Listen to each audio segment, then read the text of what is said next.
pensava que a morte existia. Que tristeza, que tristeza. Eu pensava que a gente morria. Que incerteza. Vamos dar continuidade ao nosso estudo no livro O Céu e o Inferno, ou a Justiça Divina segundo o Espiritismo.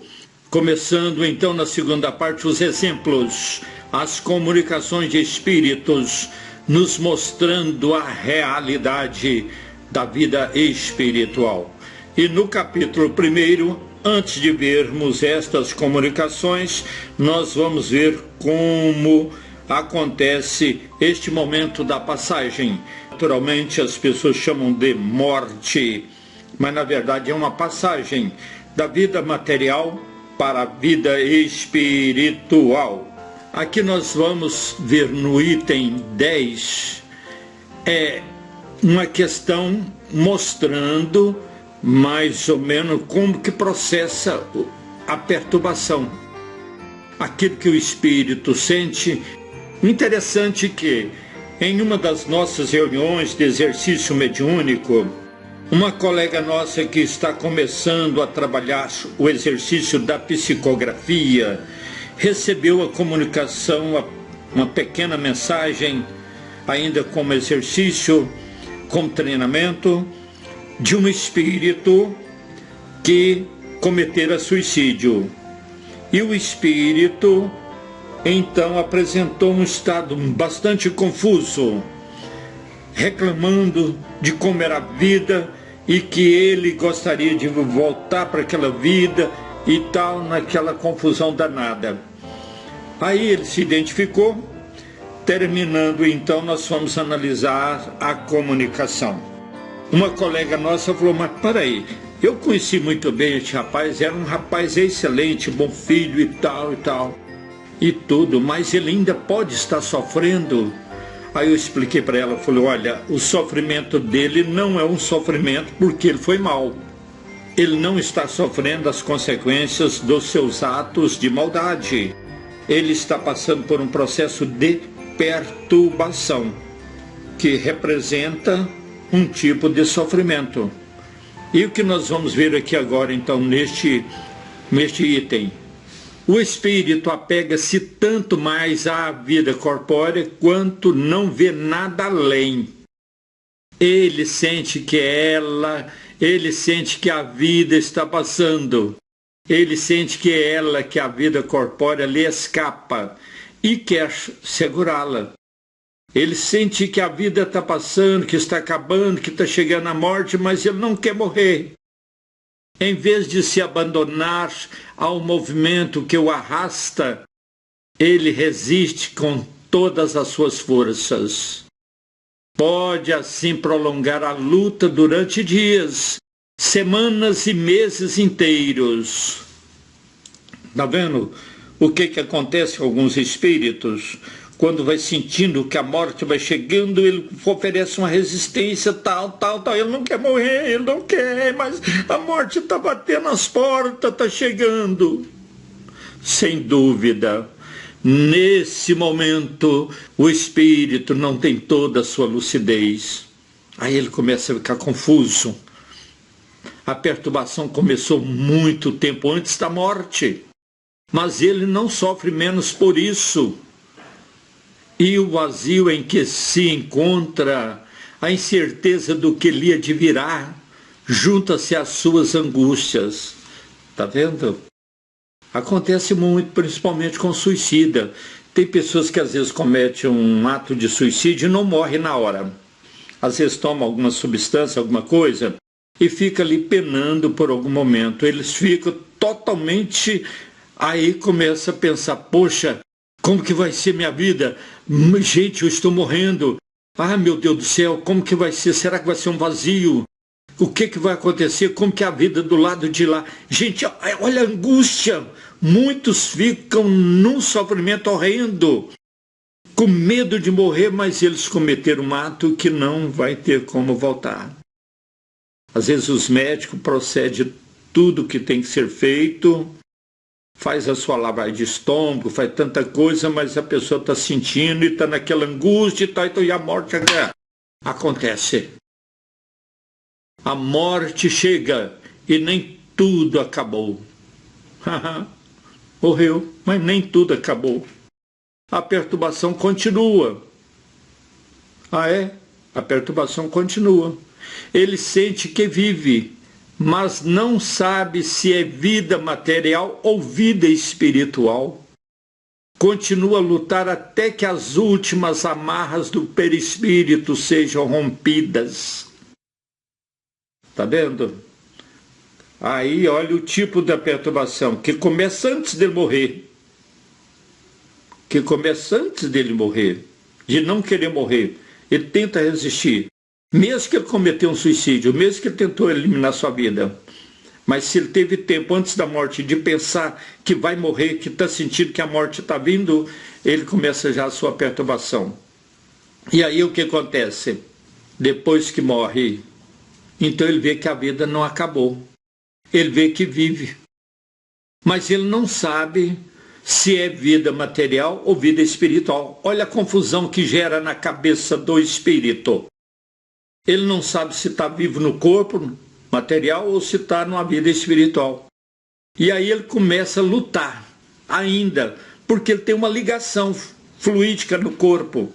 O corpo morreu, mas o que liga o corpo ao espírito é o que nós chamamos de dois fluidos importantes. No corpo é o que nós chamamos de fluido vital.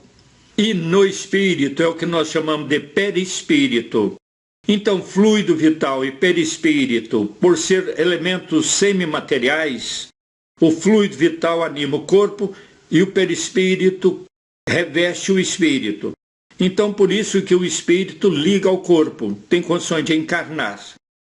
Mas quando morre, esse fluido perispiritual ainda continua ligado ao corpo, mesmo morto, porque o fluido vital do corpo vai diminuindo, igual uma vela apagando.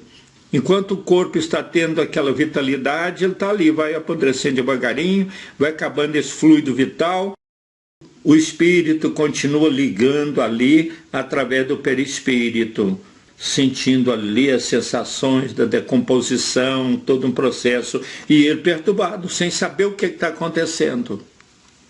Certo? A morte pôs um termo à doença efetiva, mas não acabou com suas consequências. Enquanto existe pontos de contato entre o corpo e o perispírito, o espírito sente os seus golpes e sofre. Está vendo o quanto é importante o estudo? Veremos agora no item 11. Bem diferente é a posição do espírito desmaterializado, mesmo nas doenças mais cruéis. Bem diferente é a posição do espírito desmaterializado, mesmo nas doenças mais cruéis. Nós vimos no item 10 a posição de um espírito ainda apegado à vida material. Agora aqui nós vamos ver a posição de um espírito que está menos apegado à vida material. Sendo muito fracos os laços fluídicos que o unem ao corpo, esses laços fluídicos, se rompem sem nenhum abalo. Depois, a sua confiança no futuro, que ele já entrevê pelo pensamento e, às vezes, mesmo em realidade, o faz encarar a morte como uma libertação e seus males como uma prova. Daí, para ele, para essa pessoa, para este espírito que já é um pouco desmaterializado, para ele, então, uma calma moral e uma resignação que aliviam o sofrimento. Então, está vendo a condição de um espírito quando ele não é tão assim apegado à matéria? Agora, uma questão de interpretação pessoal, uma coisa que eu estou falando de entendimento próprio, Posso estar errado, mas dentro do que eu conheço, quando fala que um espírito é desmaterializado, Quando fala que uma pessoa deve viver de forma sem apego à matéria, não está falando que ele não deva usufruir da vida material. É diferente você viver com a necessidade de trabalhar, de sobreviver, de buscar ganhar dinheiro e tal e tudo, do que você apegar à vida material. Tem diferença nisso aí. Não é bem assim, não. Ser desmaterializado, vamos entender bem o sentido disso aí. É preciso de estudo para a gente entender, tá? Depois da morte, sendo esses laços instantaneamente rompidos, nenhuma reação dolorosa se opera nele. Ele se sente ao despertar livre, disposto, aliviado de um grande peso e muito alegre por não mais sofrer. Olha a situação, aqui dá para fazer uma comparação do item 10 com o item 11. No item 10 está falando quando o espírito apega, certo, muito à vida corpórea. Aqui está mostrando como que é a vida para essa pessoa quando ele desencarna. A perturbação. Às vezes ele até não seja tão mal, a pessoa não seja tão má, mas ele não desperta para uma realidade futura. Aqui no 11 já está mostrando que ele já não tem esse apego. A pessoa desmaterializada pensa diferente. Por isso, olha a condição dele. Para ele a morte é tranquila. E no item 12, vai falar na morte violenta. Na morte violenta, as condições não são exatamente as mesmas. Nenhuma desagregação parcial pôde trazer uma separação prévia entre o corpo e o perispírito. A vida orgânica em toda a sua força é subitamente detida. O desprendimento do espírito não começa senão depois da morte. E, neste caso, como nos outros casos, não se pode operar instantaneamente. Tá vendo? Quando é uma morte violenta, às vezes um acidente, um assassino, um suicídio, o espírito teve condições de ir se desagregando, desapegando da matéria? Não. O espírito não preparou para esse momento, não entrou nesse processo já de desligamento. Então foi uma coisa súbita. E por ser uma coisa súbita, então essa desagregação, certo? Que pode acontecer entre o corpo, ou seja, o fluido vital e o perispírito, ela é parcial. Ela não acontece toda. O espírito desliga totalmente do corpo, certo? Então esse desligamento começa depois que a pessoa morre.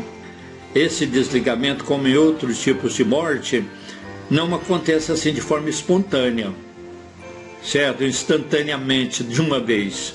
É um processo que vai soltando. A pessoa já morreu, já não tem condição de sobreviver mais. A condição fisiológica dele, anatômica, a condição dos órgãos já não dá mais para continuar funcionando e dar vida para o espírito continuar ligado. Mas o espírito então mantém ali uma ligação fluídica do perispírito com o fluido vital do corpo. E aí esse desligamento não é rapidamente. Nesse caso da morte violenta, o espírito é pego de improviso, subitamente. Aí ele fica atordoado. A coisa que aconteceu, poxa, e agora? Ele acredita que ainda está vivo. E essa ilusão de que ele está vivo ainda, essa perturbação, dura para ele até ele tomar consciência da sua situação. Esse estado intermediário entre a vida corpórea e a vida espiritual é um dos mais interessantes a estudar, porque apresenta o singular espetáculo de um espírito que toma seu corpo fluídico pelo seu corpo material e que experimenta todas as sensações da vida orgânica. Tá vendo? Esse estado intermediário, este momento da morte, é um caso muito importante da gente tomar conhecimento, porque normalmente o espírito, ele vê no corpo fluídico ali, no perispírito, como se fosse o seu próprio corpo. E nós, além do que Kardec nos trouxe, está nas obras básicas, de grande importância para o nosso conhecimento e o entendimento da doutrina espírita, é a base de todo esse conhecimento do espiritismo. Nós temos também nas práticas mediúnicas que fazemos na casa espírita, experiências de espíritos comunicando, mostrando a dura realidade que estão passando, ainda achando que estão vivos, porque vê neles um corpo que eles acham que é um corpo orgânico e na verdade é um corpo fluídico. Então, por isso que é muito importante o conhecimento desta realidade. Ele oferece uma variedade infinita de nuances segundo o caráter, os conhecimentos e o grau de adiantamento moral do espírito. Esse corpo fluídico oferece, né, várias características. Isso depende muito de cada espírito, né, do grau de adiantamento moral. É de curta duração para aqueles cuja alma está purificada, porque neles havia um desprendimento antecipado do qual a morte, mesmo a mais súbita, apressa apenas o cumprimento. Em outros, ele pode se prolongar durante anos. Aqui tem uma informação que consola. Até aqui, às vezes, a pessoa fica pensando, principalmente quem tem alguém, um parente, um amigo que desencarnou no acidente, ou foi assassinado, ou suicídio e tal, uma morte violenta. Às vezes a pessoa fica pensando, poxa, meu parente então está assim e tal e tudo, fica assim com aquela preocupação do estado espiritual do parente, quando ele vê a nossa matéria, quando ele vê essa matéria que está na doutrina espírita. Mas nesta frase aqui traz um consolo, mostrando para a gente, quando é uma pessoa de um espírito melhor, mais desenvolvido, mais purificado, mais assim, mais humano, né? Então um espírito mais evoluído, é claro que essa duração dessa perturbação ela é menor. Isso passa logo, certo? Porque esse desprendimento acontece mais rápido. E então, para essas pessoas, mesmo que seja uma morte súbita, o espírito poderá ter um estado de perturbação mais curto, porque devido à sua condição moral, o seu desenvolvimento espiritual que ele teve quando estava encarnado. Agora, quando o espírito não tem a sua alma já mais desenvolvida, um pouco melhor e tal, essa ligação, essa perturbação poderá prolongar muito, né? Às vezes durante anos. Esse estado é muito frequente, mesmo nos casos de morte comum, e não tem para alguns nada de penoso segundo a qualidade do espírito. Para os outros é uma situação terrível. Olha o que essa frase está falando, que esse estado acontece muito. Essa confusão que o espírito apresenta, essa perturbação, pode acontecer mesmo em caso de morte natural, de morte comum, certo? Isso vai depender de quê? O que contribui para essa perturbação ser menor, não ser tão grande? Ou o que facilita para outros ter uma perturbação mais prolongada, até mesmo anos e muitos anos? É a qualidade do espírito. Por isso que toda religião, quando procura fazer dos seus adeptos pessoas melhores, não exploradas, não alienadas. Preste bem atenção. A religião que está tentando alienar, vai impor medo, implantar medo na cabeça do espírito, ele está atrapalhando a vida dessa pessoa quando está encarnada. Mas a religião que quer fazer dessa pessoa uma pessoa melhor, que aplica os aspectos morais dos ensinos do Evangelho, dos ensinos de Jesus, para ajudar as pessoas a se melhorarem espiritualmente, mesmo independentemente de religião, ou às vezes a pessoa nem tem religião, mas ele tem uma filosofia de vida que leva ele a buscar mais seriedade, mais honestidade, mais cumprimento dos seus deveres. Às vezes ele nem tem religião. Ele procura ter mais qualidade espiritual quando ele está encarnado. Então, para esse espírito, a situação vai ser bem mais fácil, certo? É sobretudo no suicídio que essa posição é mais penosa. Olha, a situação do suicida não é fácil, não. Até porque ele suicidou em pleno desespero e sem uma reflexão maior sobre a vida espiritual. Às vezes até pensando que suicidando ele iria sair dos problemas. Ele não pensou que com a morte dele os problemas iriam ficar para a família. Ele morreu, mas o problema continuou para a família. E ele? A maior decepção, o maior sofrimento que vai enfrentar de saber que ele não morreu, que continua com os problemas, com as preocupações. Aí são os sofrimentos morais, não são mais os sofrimentos materiais ligados a dinheiro, ligados a decepções amorosas, ligados a desentendimento, nada disso, ligados a vícios, nada disso. São sofrimentos morais que ele vai enfrentar, sem falar nesse desligamento do perispírito com o corpo, que ele poderá passar por isso também, sem falar na situação que ele poderá estar sofrendo de ver a família ainda com problema. Não é fácil, certo? Por isso que aqui está dizendo que, sobretudo no suicídio, essa situação é mais penosa. Não estamos querendo impor medo, não, estamos tentando mostrar a realidade. Querendo mostrar a realidade, para que os nossos amigos que tenham conhecimento, que tenham acesso a essas informações que a doutrina espírita nos traz, possa entender melhor esta realidade e, com isto, evitar o suicídio.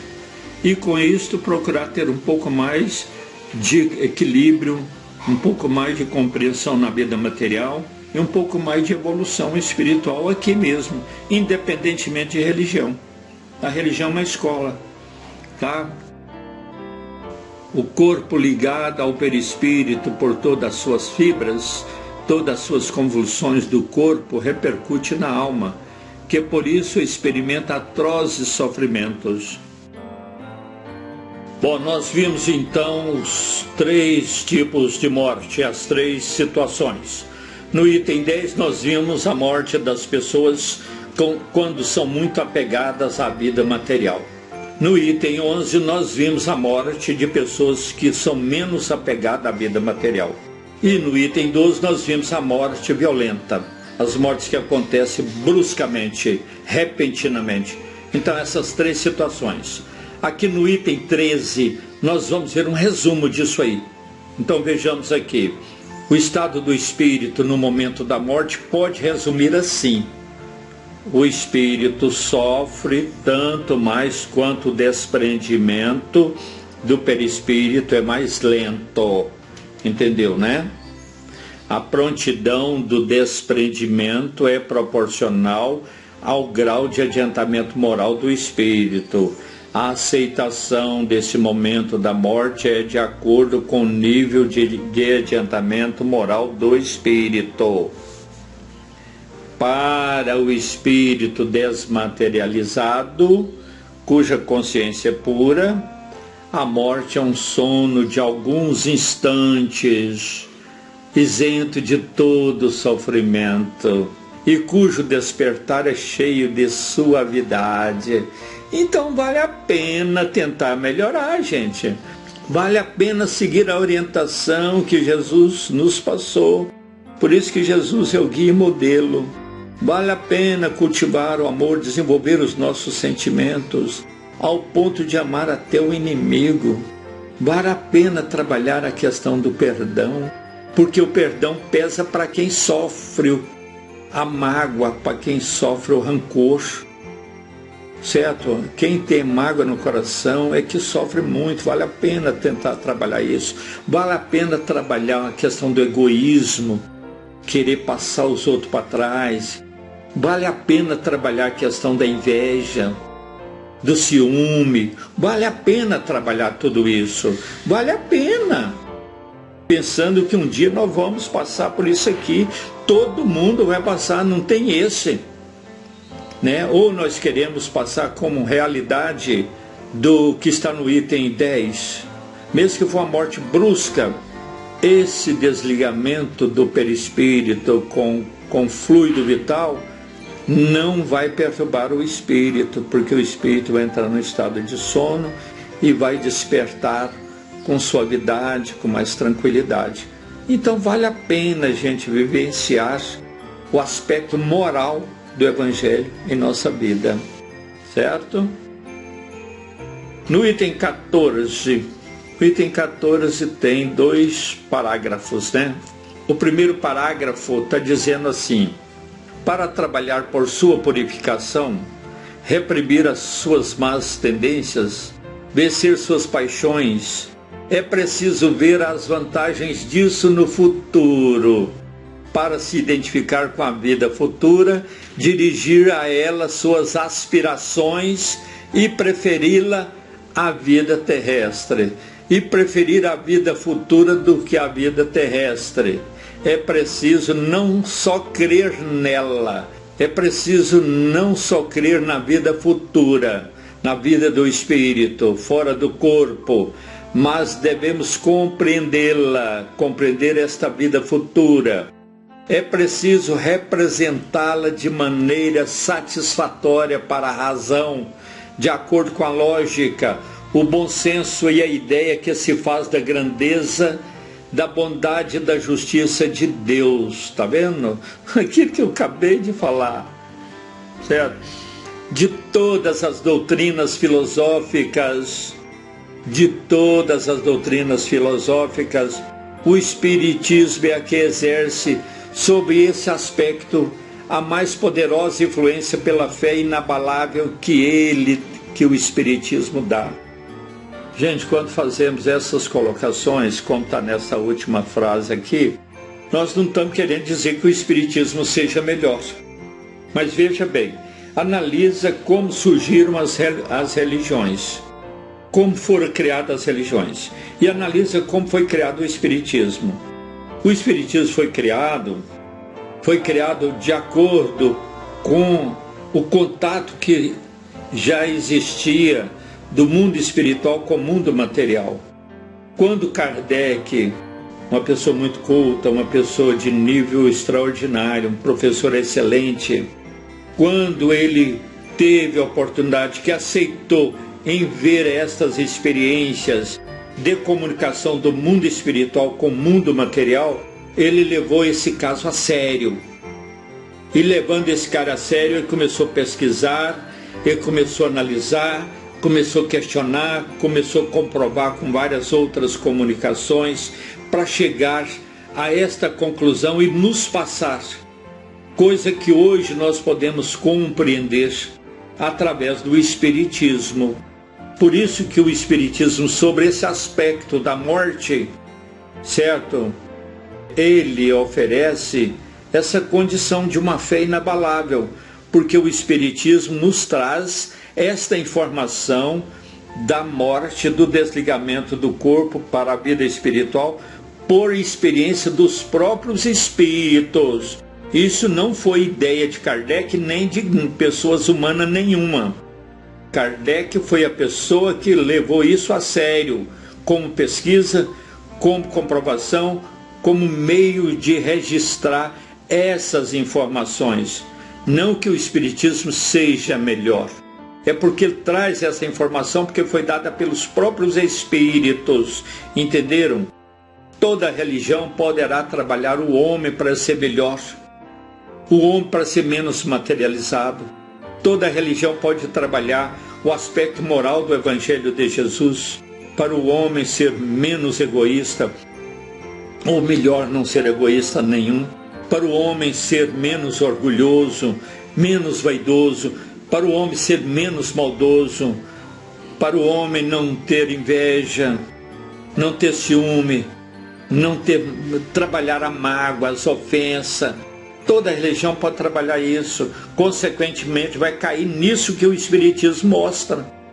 Num estado mais tranquilo de bem-estar quando a pessoa morre, tá? O segundo parágrafo. O espírita sério não se limita a crer. Olha, está falando o espírito sério, porque tem muitos espíritas que às vezes não levam a coisa séria. Ele crê porque compreende. Ele compreende, ele procura entender a doutrina espírita, ele procura conhecer o que Kardec nos trouxe, certo? E aí por isso então a fé dele torna-se inabalável, porque ele passa a ter certeza. E esse espírita sério, compreende porque nos dirigimos ao seu julgamento. A vida futura é uma realidade que se desenrola incessantemente a seus olhos. Ele vê a vida futura e a toca, por assim dizer, em todos os instantes. A dúvida não pode entrar na sua alma. Não está aqui discriminando todos os espíritas ou todas as pessoas. Não. Está falando o espírita sério porque ele compreende a doutrina. Ele acredita porque compreende. E para compreender a doutrina espírita, tem que partir das obras básicas, das obras de Allan Kardec, certo? A vida corporal, tão limitada, se apaga para este espírita sério, diante da vida espiritual, que é a verdadeira vida. Daí, o pouco caso que ele faz dos incidentes do caminho e sua resignação nas vicissitudes de que ele compreende a causa e a utilidade. O espírita sério, ele passa a dar mais valor à vida espiritual, que é a vida verdadeira. A vida material para ele se apaga, é uma passagem, é um momento. Daí o pouco caso que o espírita sério faz dos incidentes do caminho, quer dizer, das ocorrências, dos problemas que apresenta-se repentinamente. Então, ele procura não dar muita importância aos fatos, aos incidentes negativos da vida, problemática da vida, porque ele tem resignação. Quer dizer, ele aplica a resignação nas vicissitudes, nos altos e baixos da vida, que a nossa vida, a gente passa pelas vicissitudes. Tem hora que a gente está bem, tem hora que a gente está, como se diz, em situação vantajosa, tem hora que a gente está em baixa, está com problema, com dificuldade. Então é um sobe e desce, certo? Então, o espírita sério, ele passa então a trabalhar esses incidentes da vida de uma forma assim, não apegada, vendo que isso pode gerar uma certa utilidade, uma certa experiência, um aprendizado, certo? Então é muito importante esta reflexão. No item 15 nós temos 3 parágrafos. Então, para melhor compreensão, para facilitar a nossa visualização, nós vamos dividir em 3 telas esses parágrafos. Certo? O primeiro, o segundo e o terceiro. Vamos então no primeiro parágrafo, que é este aqui. O Espiritismo, sem dúvida, não é indispensável a este resultado. Assim, ele não tem a pretensão de ser o único a assegurar a salvação da alma.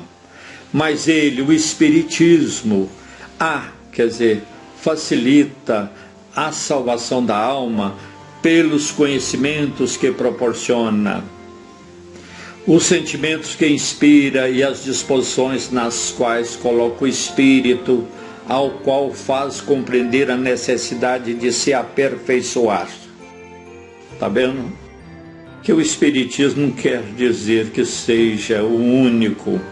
Não temos a pretensão de querer ser a melhor doutrina, a única doutrina, a um único movimento de pensamento, de reflexão sobre a vida que leva a pessoa à salvação da alma. Salvação da alma quer dizer a um estado mais tranquilo, mais felizes depois da morte. Não, certo? No Espiritismo isso é facilitado.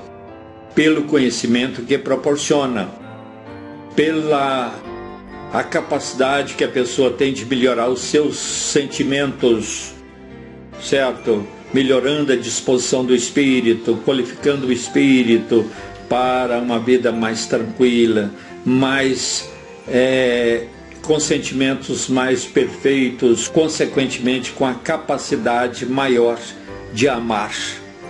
Quando a pessoa chega nessa capacidade de praticar o amor, as coisas melhoram muito, certo? Melhoram demais, muito mesmo.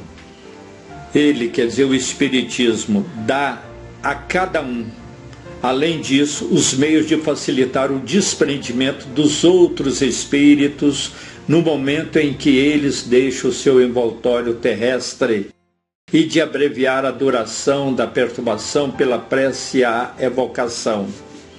Tá vendo? Aqui nesta frase nos mostra a importância que tem a prece e a evocação que a gente faz nas reuniões mediúnicas. Nós podemos ajudar as pessoas que morreram a abreviar, a diminuir o seu estado de perturbação. Pode ser feito isso. Tem pessoas que falam assim, a gente não pode fazer oração para quem morreu. Tá, não, gente, isso aí é uma falta de compreensão. Vão me desculpar, com todo respeito. É uma falta de compreensão da realidade espiritual e da realidade da morte, desse passamento. Devemos sim orar. A gente não pode ficar pegado com o espírito, ficar evocando o espírito assim, fazendo com que o espírito continue preocupado com os nossos problemas. Ô fulano, vem me ajudar. Ô fulano, me protege. Ô fulano, não me deixa.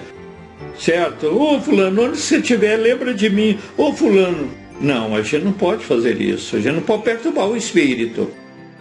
Pode sim orar e pode também evocar. É claro que você não vai evocar em qualquer lugar, de qualquer jeito, mas de forma organizada, especialmente num grupo mediúnico, pode-se evocar para depois a gente analisar e para a gente poder dirigir as nossas preces de forma sincera, com muito amor, para ajudar esse espírito. Na doutrina espírita, a gente faz muito isso e podemos fazer. Pela prece sincera, que é uma magnetização espiritual, provoca-se uma desagregação mais rápida do fluido perispiritual, por uma evocação conduzida com sabedoria e prudência, e por palavras de benevolência e de encorajamento. Tira-se o espírito do entorpecimento em que se encontra, e ele é ajudado a se reconhecer mais cedo. Se ele é sofredor, é excitado ao arrependimento, único que pode abreviar o sofrimento. E se o espírito é sofredor, ele pode ser excitado, quer dizer, ele pode ser levado ao arrependimento, porque o arrependimento dos nossos erros, das nossas falhas, é o único meio que podemos ter para abreviar os nossos sofrimentos. Isso está no primeiro parágrafo. Vamos ver o segundo parágrafo do item 15. No segundo parágrafo do item 15, os exemplos que vamos citar representam os espíritos nas diferentes fases de bem-aventurança e de desgraça da vida espiritual. Não fomos buscá-lo nos personagens mais ou menos ilustres da antiguidade, cuja posição pôde mudar consideravelmente toda a existência que conhecemos deles e que não conheceriam, aliás, provas suficientes de autenticidade. Nós os extraímos das circunstâncias mais corriqueiras da vida contemporânea, porque são aquelas em que cada um pode encontrar mais semelhanças e das quais se podem tirar as instruções mais proveitosas pela comparação. Quanto mais a existência terrestre dos espíritos se aproxima de nós, pela posição social, as relações ou os laços de parentesco, mais eles nos interessam, e mais fácil é controlar a identidade deles. As posições comuns são as da maioria. É por isso que cada um pode fazer mais facilmente a aplicação delas. As posições excepcionais tocam menos, porque saem da esfera de nossos hábitos. Não são, portanto, as celebridades que nós buscamos. Se nestes exemplos se acham algumas individualidades conhecidas, a maioria é completamente obscura. Nomes retumbantes não teriam acrescentado nada à instrução e poderiam ter ferido suscetibilidades. Não nos dirigimos nem aos curiosos, nem aos apreciadores de escândalo, mas àqueles que querem seriamente instruir-se. Então, esse segundo parágrafo do item 15 está falando dos exemplos que nós vamos ver, continuando aí na segunda parte do livro O Céu e o Inferno. Ele está cheio de vários exemplos de espíritos em várias posições, em vários níveis de compreensão e de conduta. Nós vamos ver vários exemplos. É muito importante esses exemplos, até para a gente poder comparar um pouco mais com a nossa realidade, com a nossa condição de pensar e de levar a vida. Nós vimos que Kardec não procurou trazer para estes exemplos espíritos de destaques, personagens ilustres da antiguidade.